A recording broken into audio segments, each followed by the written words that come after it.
Halo teman-teman, di sini saya akan menjelaskan materi pajak.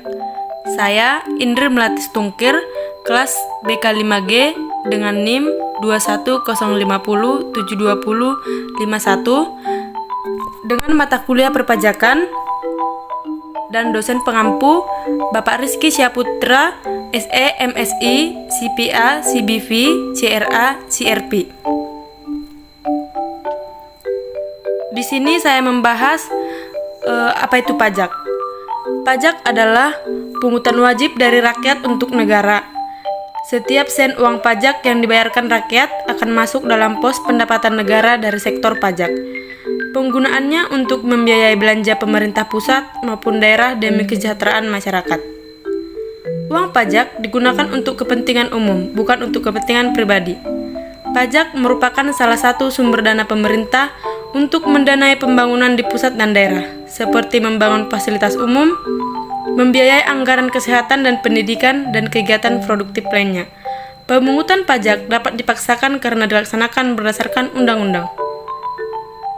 Sebelum beranjak lebih jauh membahas persoalan pajak, maka terlebih dahulu harus dipahami sebenarnya arti dari utang pajak sesungguhnya. Beranjak pada kata utang maka diartikan dalam hukum perdata, utang adalah sesuatu yang timbul karena adanya perikatan. Akan tetapi hal ini kurang tepat karena dalam hukum pajak timbulnya utang pajak adalah karena peraturan perundang-undangan saja, bukan karena perikatan yang mana berasal dari sebuah kesepakatan dan negara memiliki kewenangan untuk memaksakan kepada wajib pajak untuk membayar pajak yang ditentukan negara. Secara definisi, Pasal 1 Angka 10 Undang-Undang Nomor 28 Tahun 2007 menjelaskan bahwa pajak yang terutang adalah pajak yang harus dibayar pada suatu saat masa pajak, dalam tahun pajak atau dalam bagian tahun pajak sesuai dengan ketentuan peraturan perundang-undangan perpajakan. Dengan demikian, maka disimpulkan bahwa utang pajak adalah sejumlah pajak yang harus dibayar wajib pajak pada rentang waktu masa pajak. Selanjutnya, pajak memiliki ciri-ciri sebagai berikut. Yang pertama, pajak merupakan kontribusi wajib warga negara. Artinya, setiap orang memiliki kewajiban untuk membayar pajak. Namun, hal tersebut hanya berlaku untuk warga negara yang sudah memenuhi syarat subjektif dan syarat objektif, yaitu warga negara yang memiliki penghasilan melebihi penghasilan tidak kena pajak atau PTKP. Yang kedua, pajak bersifat memaksa untuk setiap warga negara. Jika seseorang sudah memenuhi syarat subjektif dan objektif, maka wajib untuk membayar pajak. Dalam Undang-Undang Pajak sudah dijelaskan jika seseorang dengan sengaja tidak membayar pajak yang seharusnya dibayarkan, maka menerima ancaman sanksi administratif maupun hukuman secara pidana. Yang ketiga, warga negara tidak mendapat imbalan langsung. Jadi, ketika membayar pajak dalam jumlah tertentu, kita tidak langsung menerima manfaat pajak yang dibayar. Yang akan kita dapatkan, contohnya berupa perbaikan jalan raya di daerah, fasilitas kesehatan gratis bagi keluarga, beasiswa pendidikan, dan lain-lainnya. Yang keempat, berdasarkan undang-undang. Artinya, pajak diatur dalam undang-undang negara. Ada beberapa undang-undang yang mengatur tentang mekanisme perhitungan, pembayaran, dan pelaporan pajak. Sebagai sumber pendanaan utama negara, pajak memiliki nilai strategis dalam perspektif ekonomi maupun hukum. Berdasarkan 4 ciri di atas, pajak dapat dilihat dari 2 perspektif, yaitu 1. Pajak dari perspektif ekonomi. Hal ini bisa dilihat dari beralihnya sumber daya dari sektor privat atau warga negara kepada sektor publik atau masyarakat. Hal ini memberikan gambaran bahwa pajak menyebabkan 2 situasi menjadi berubah, yaitu berkurangnya kemampuan individu dalam menguasai sumber daya untuk kepentingan penguasaan barang dan jasa, bertambahnya kemampuan keuangan negara dalam penyediaan barang dan jasa publik yang merupakan kebutuhan masyarakat. Yang kedua, pajak dari perspektif hukum. Perspektif ini terjadi akibat adanya suatu ikatan yang timbul karena undang-undang yang menyebabkan timbulnya kewajiban warga negara untuk menyetorkan sejumlah dana tertentu kepada negara, di mana negara mempunyai kekuatan untuk memaksa dan pajak tersebut dipergunakan untuk penyelenggaraan pemerintahan. Hal ini diperlihatkan bahwa pajak yang dipungut harus berdasarkan undang-undang, sehingga menjamin adanya kepastian hukum baik bagi petugas pajak sebagai pengumpul pajak maupun bagi wajib pajak sebagai pembayar pajak. Yang selanjutnya, fungsi pajak bagi negara dan masyarakat. 1. Fungsi anggaran pajak merupakan sumber pemasukan keuangan negara dengan cara mengumpulkan dana atau uang dari wajib pajak ke kas negara untuk membiayai pembangunan nasional atau pengeluaran negara lainnya. Yang kedua, fungsi mengatur atau fungsi regulasi.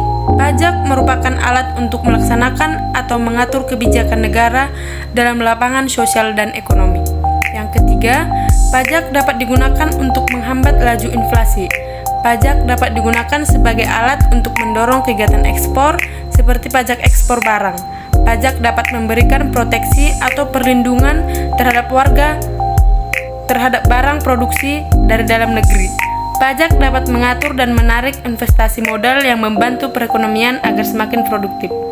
Yang keempat atau yang terakhir, fungsi stabilitas. Pajak dapat digunakan untuk menstabilkan kondisi dan keadaan perekonomian seperti untuk mengatasi inflasi. Keempat, fungsi pajak di atas merupakan fungsi dari pajak yang umum dijumpai di berbagai negara.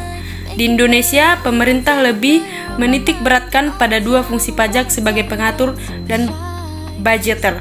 Lembaga pemerintah yang mengelola pajak di negara Indonesia adalah Direktorat Jenderal Pajak atau DJP yang berada di bawah Kementerian Keuangan. Yang selanjutnya,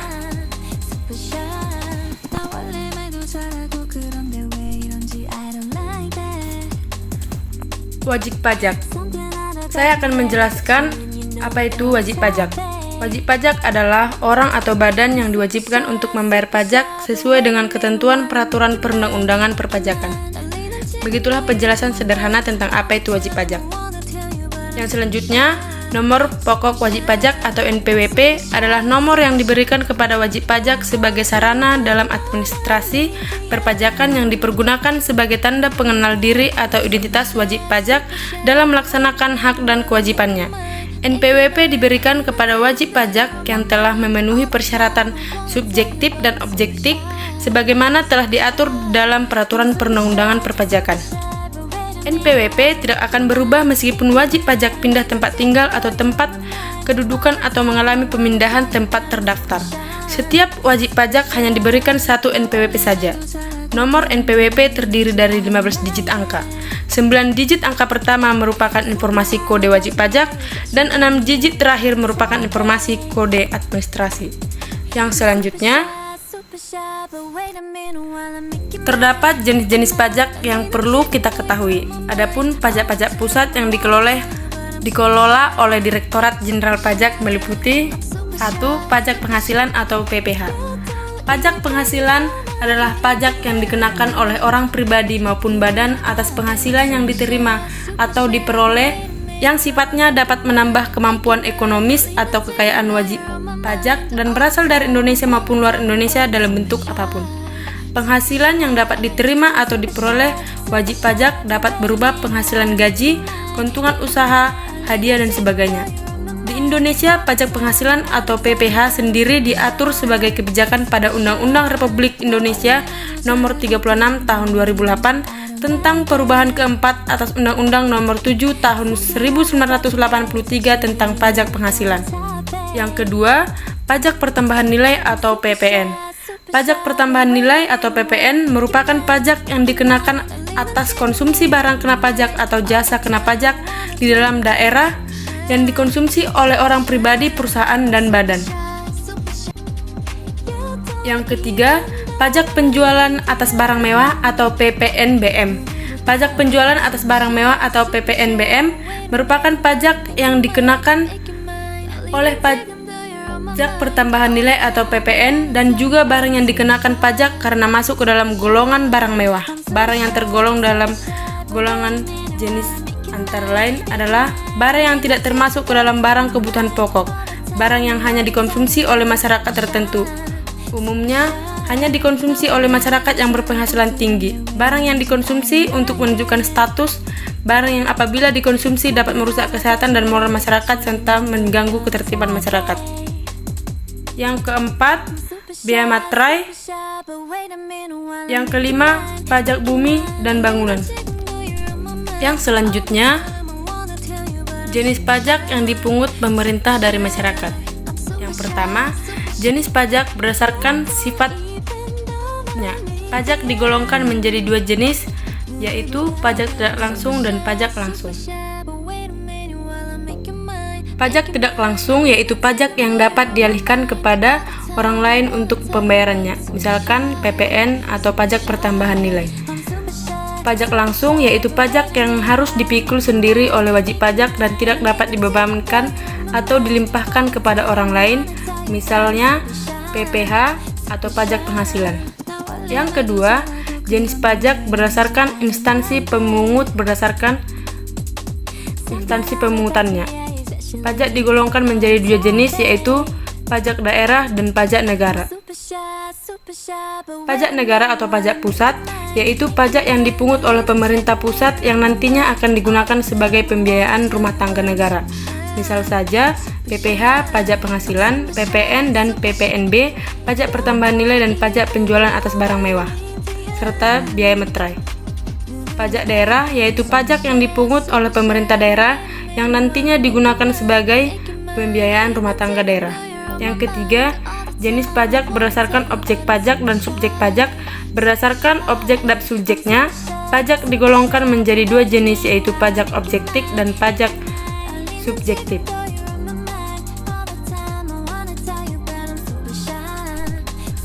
Pajak objektif yaitu pajak yang mengacu pada objeknya tanpa memperhatikan keadaan diri dari wajib pajak tersebut, misalnya PPN atau pajak pertambahan nilai dan PPNBM, pajak penjualan atas barang mewah. Pajak subjektif yaitu pajak yang merujuk atau berdasarkan pada subjeknya atau dalam artian akan disesuaikan dengan keadaan diri wajib pajak tersebut, misal saja PPh atau pajak penghasilan. Yang selanjutnya, ada dua jenis NPWP yaitu NPWP pribadi dan NPWP badan. Berikut perbedaannya.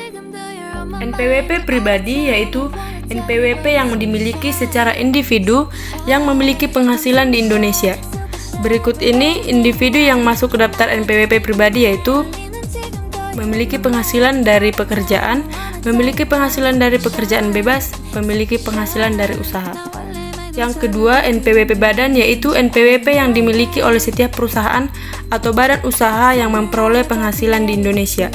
Berikut ini perusahaan yang masuk dalam daftar NPWP yaitu badan milik pemerintah dan badan milik swasta.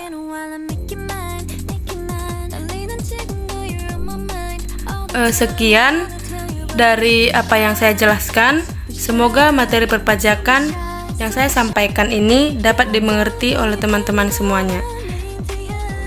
Jika ada salah kata pengucapan, saya mohon maaf. Sekian dan terima kasih.